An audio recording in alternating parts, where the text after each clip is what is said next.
नमस्कार, केडीज किचनमध्ये तुम्हा सर्वांचं खूप खूप स्वागत। आज नारळी पौर्णिमा आहे, त्यानिमित्तच तुम्हा सर्वांना नारळी पौर्णिमेच्या खूप खूप शुभेच्छा। आज नारळी पौर्णिमेच्या निमित्ताने मी बनवणार आहे नारळी भात, जो आपला पारंपरिक पदार्थ आहे। चला तर मग सुरुवात करूया आजच्या रेसिपीला।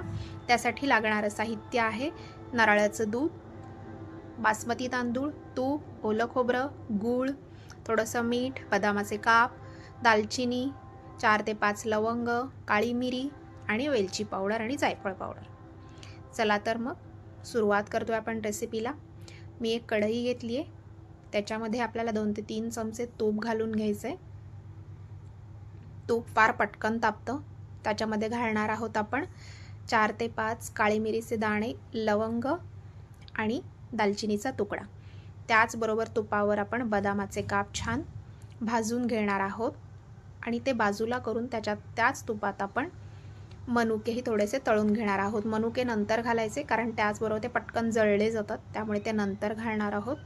आता त्याच्यात मी बासमती धुवून घेतलेला तांदूळ होता, एक अर्धा तास भिजत ठेवला होता, ज्याच्यामुळे तो मोकळा शिजायला मदत होते। तोही तुपावर छान परतून घ्यायचा आहे आपल्याला। कुठल्याही प्रकारची घाई करायची नाही आहे लगेच त्याच्यामध्ये दूध घालण्याची। छान तुपावर एक 4 ते 5 मिनटं त्याला आपण परतून घेणार आहोत। छानपैकी आपला तांदूळ इथे परतला जातोय। तुम्ही नारळी भात कशा पद्धतीने बनवता आणि माझी रेसिपी तुम्हाला कशी वाटली हे नंतर मला नक्की कमेंटमध्ये सांगा। या पद्धतीने बनवलात तर तो अतिशय उत्तमच होणार आहे। पद्धत सोपी आहे, फार पटकन बनवणंही होतो। इथे आपला छान तांदूळ भाजून झालेला आहे। आता त्याच्यामध्ये मी नारळाचं दूध घातलंय।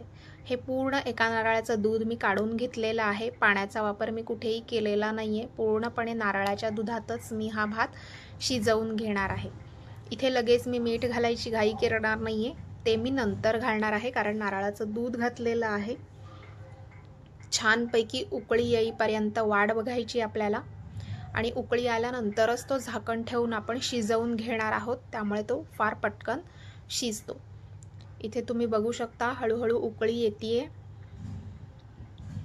एक छान उकळी आली की त्याला पुन्हा एकदा मिक्स करून आपल्याला त्यावरती झाकण ठेवून तो शिजवून घ्यायचा आहे।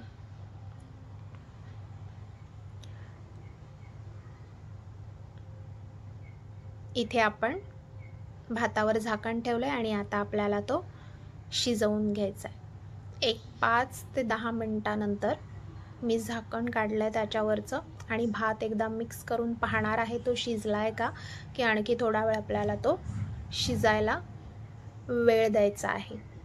बघूया, एक दाणा घेऊन मी बघते शिजलाय का, तर हो, छान शिजलाय आणि तो मोकळा शिजलेला आहे। कुठेही तो चिकट झालेला नाहीये, कारण आधी तो अर्धा तास भिजवलेलाही होता आणि नंतर तुपावर आपण छान तांदूळ परतूनही घेतला होता, त्यामुळे तो बिलकुल चिकट शिजत नाही।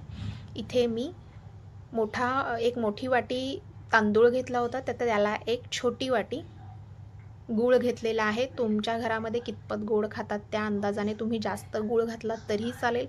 माझ्या घरी फारसं गोड खाल्लं जात नाही, त्यामुळे मी कमी गूळ घातलाय, पण यापेक्षा थोडासा आणखी गूळ घातलात तरीही चालेल। पण इतपत हे प्रमाणही अगदी छान योग्य प्रमाणात गोड होतं, त्यामुळे एक मोठी वाटी घेणार असाल तर त्याला एक अर्धा ते पाऊण वाटी गूळ, हे अगदी योग्य प्रमाण आहे। छान गूळ आपल्याला मिक्स करून घ्यायचा आहे भातामध्ये। आपल्याला बघू शकता तांदूळ मी आता कितीही परतला तरी तो बिलकुल मोडत नाहीये, छान पूर्ण वेगळा प्रत्यक्षित झालेलं आहे त्याचं। इथे सगळा गूळ छान आपला विरघळला गेला आहे, त्याच्यामध्ये मिक्स झाला आहे आणि आता आपल्याला पुन्हा एकदा झाकण ठेवून 2 ते 3 मिनटं छान वाफ काढायची आहे, म्हणजे गूळ छान त्याच्यामध्ये मिक्स होईल। झाकण काढून घेतलंय मी, गूळ छान मिक्स झालेला आहे आपल्या भातामध्ये। इथे कुठल्याही प्रकारचा कलर मी वापरलेला नाहीये।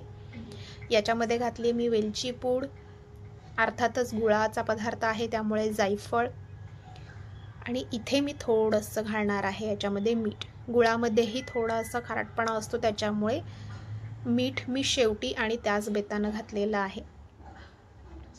कुठलाही ॲडिशनल कलर वापरण्याची गरज नाही, तो सहसा मी वापरत नाही। अशा प्रकारे आपला नारळी भात तयार झालेला आहे. तो मी एका बाउलमध्ये काढून घेतला आहे. त्यावर घालणार आहे छानपैकी ओलं खोबरं आणि तुपामध्ये मी छान काजू आणि मनुके गार्निशिंगसाठी तळून घेतलेले आहेत, ते त्या भातावर घालणार आहे. तुम्ही भात परतताना सुरुवातीला घातले तरीही चालेल.